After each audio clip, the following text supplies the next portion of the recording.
So if you do a quick YouTube or Google search for pruning peaches, pruning nectarines, how do you prune peaches, anything like that, you're probably going to get served 1001 different videos explaining exactly the same thing. What I want to do in this video is not tell you how to prune a peach or a nectarine or any stone fruit for that matter, but rather talk you through my motivation and thinking behind pruning them slightly differently within an urban environment where you can't necessarily have a between 2 and 6 meter radius tree that nothing can grow under. So within an urban environment, specifically food forests, we want to be able to have fruit tree guilds, to have interplanting, intercropping, all of those awesome things that make food forests so incredibly productive. Part of that is taking a different approach to pruning and not going with the conventional methods. So let's go take a look and see how I'm going to be doing things slightly differently. So as I head down to my very first tree to prune, which is a nectarine, I want to use this as an example and a show and tell why I'm doing things differently. Everyone tells you to do the same thing. You have a whip, cut it at knee height, select 3 to 5 branches, and then you keep that vase shape growing and growing. That's all good and well, but if you live in an urban area or you have a food forest, you can't necessarily give up a 2 to 6 meter radius of things you can't plant under and you can't walk through. What I want to be doing differently is making some adjustments to be able to firstly walk through the food forest, and then secondly and most importantly is to be able to have a guild underneath the fruit tree, to be able to maximize the amount of food and plants that I can grow within an urban space, be it nitrogen fixers, pollinators, or just additional food crops. So here is the first nectarine that I'm going to prune. You can see it's tall, but this is what I want to show you and the reasoning behind what I'm going to do. I'm going to bring you in close and I hope you get some value out of it. So I am standing in front of a pretty well structured 3-year-old nectarine that has had its top pruned out at the desired height, and this is where things take a U-turn compared to what you will see online and in other videos, which tell you you should be trunk chopping your stone fruit at knee height, so then get your branches to start from there. However, this is going to be a food forest. They are going to be multiple canopies. This, for instance, is planted right next to an almond. The almond is going to be much taller than the nectarine. However, this is a pathway over here, and I still need to be able to walk through here. And if I come and cut this down at knee level, I will literally have to leopard crawl to get underneath it, which I don't want to do, and just is going to make the food forest not really enjoyable. But if I cut it at 1.5 meters, get my branching to start at this point, I can control how high and how much I'm sacrificing in terms of movable space around my tree. You'll see that even with these branches, I can still duck under and I can still move around and get what I want to from this tree. The big difference is within an urban environment and possibly within limited food forest space, we're going to be keeping this tree small. We're going to stay on top of pruning. We're probably going to do winter and summer pruning.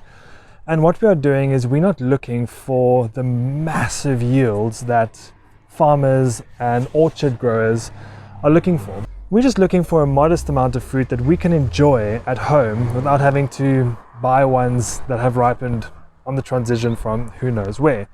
So we're not looking for huge trees. We're looking for well-structured, confined, dense little trees that are going to give us exactly the same in terms of fruit and flavor as we would from a big tree, just not taking up so much of the space. So I'm going to bring you in close, I'm going to do some snipping and then move on to the other trees and get this wrapped up so that you can get into the garden and prune your stone fruit in line with your needs within urban environments. So first things first, when do you want to be doing this kind of work? Well, it depends the sources. Some people say as soon as they go dormant, middle of winter, end of winter. You can use pretty much whatever you feel comfortable with.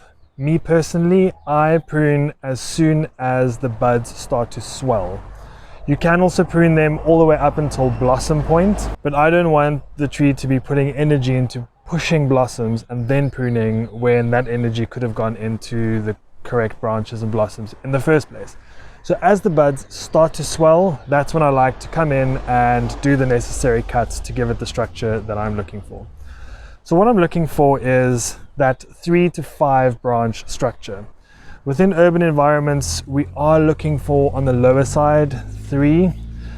This one just turns out that it is so beautifully structured with 4, so I'm going to keep 4. I'm just going to keep pruning it down significantly every year. Then we have different thickness of branches. Now it's important to realize that the vigor of the stone fruit depends on how drastic you prune it.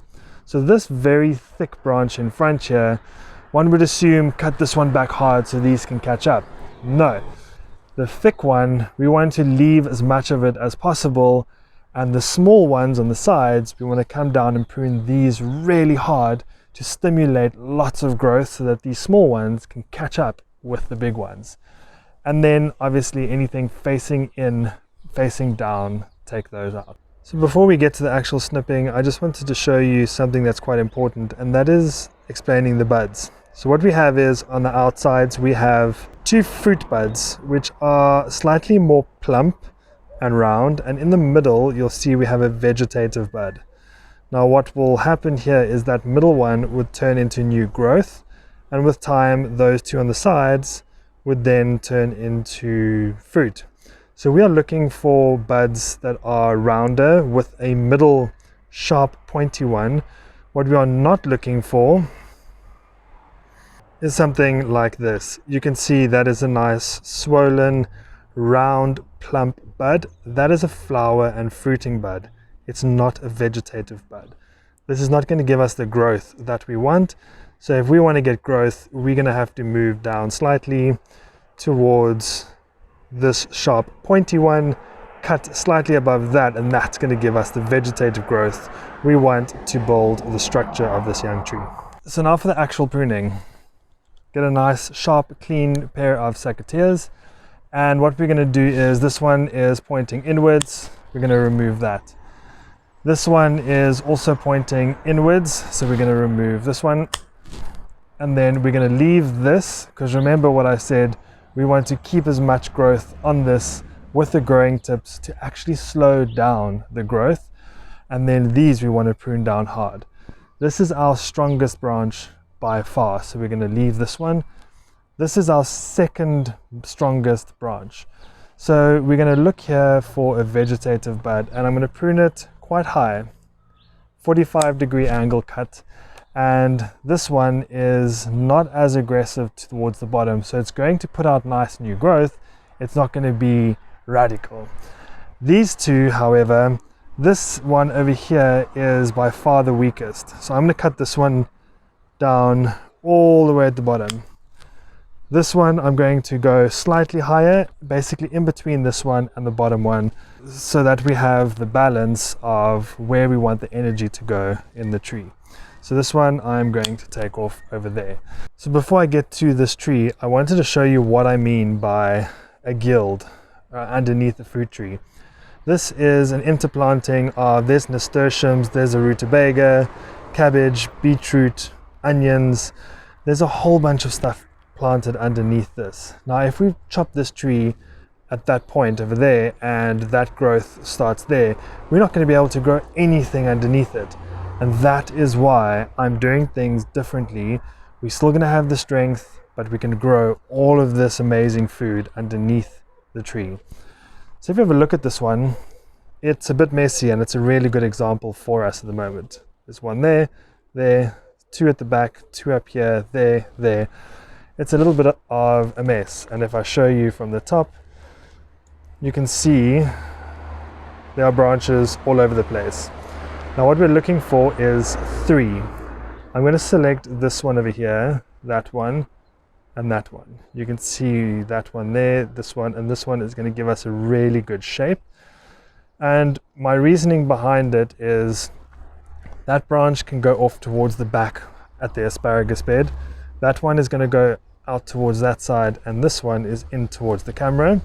I have a pathway, and I don't want a branch to go directly out into the pathway, just to give me that little bit of angle for that extra bit of height. And if I bring you in close here, you'll see these buds have all started to swell beautifully.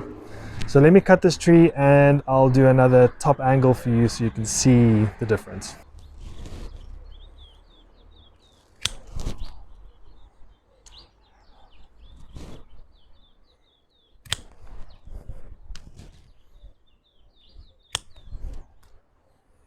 Simple as that. You can see the branches aren't at exactly the same height. That one's off to the back, this one's this way, this one's outside the pathway. So now if I bring you in over here and you look at the top, you can see beautiful structure, equal 3 branches. They're at different heights, meaning there's not going to be as much pressure on a single point. And it's nice and high. This is about 1.2 meters tall, and this one's going to go off and I can just prune this to shape. So as with the other one, there's the strongest branch, second weakest. Weakest one, we are going to prune back quite aggressively to that bud over there, which is going to go out.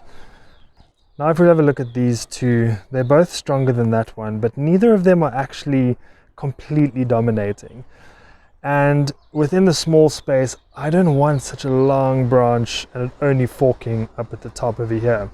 I want it to fork significantly lower. So what I'm going to do is I'm going to prune this one quite low down over there. So you can see a little stump there, little stub over there. And I'm going to do the same thing over there. So now if we have a look at the structure, much shorter. And we will come back in summer and do a little cleanup. But for the sake of how old this tree is, the space that we have, this is all that we're going to do. So this little one over here, we are going to be treating slightly differently to the others and cutting it a bit lower. We're not doing quite knee height, it's about 1 meter tall, this one, but it's going to give us just that little bit of clearance so we can still walk in this back section and sit on the bench behind. But then also those 2 branches are going out sideways, which by the time they reach the walkways on the edge of the bed, they should be high enough to just sneak under or, just walk under. So this one, we have 2 nice branches over there. And then up at the top here, I have a nice bud. So I'm just going to take that one, 45-degree angle, sharp, quick cut. And there we have branch, branch, and which is going to be a branch coming out here. And it is literally at this point in the tree's stage and age, all we're going to be doing. So there you have it, a quick video on another option of alternatives with pruning stone fruit, specifically within urban environments and or food forests where you need to control movement and the ability to possibly grow crops underneath. Principles are the same, heights are slightly different, and your reasoning behind doing things are slightly different. But I hope you enjoyed this different perspective, and if you did, please give it a thumbs up. If you've got any questions about what I did, why I'm doing things a certain way, or just generally have a question, drop it in the comments below and I'll definitely get back to you. And also please subscribe to my journey where you're going to see these trees grow up into mature trees within an urban environment and within my urban food forest, which is going to be super exciting. Until next time, happy growing.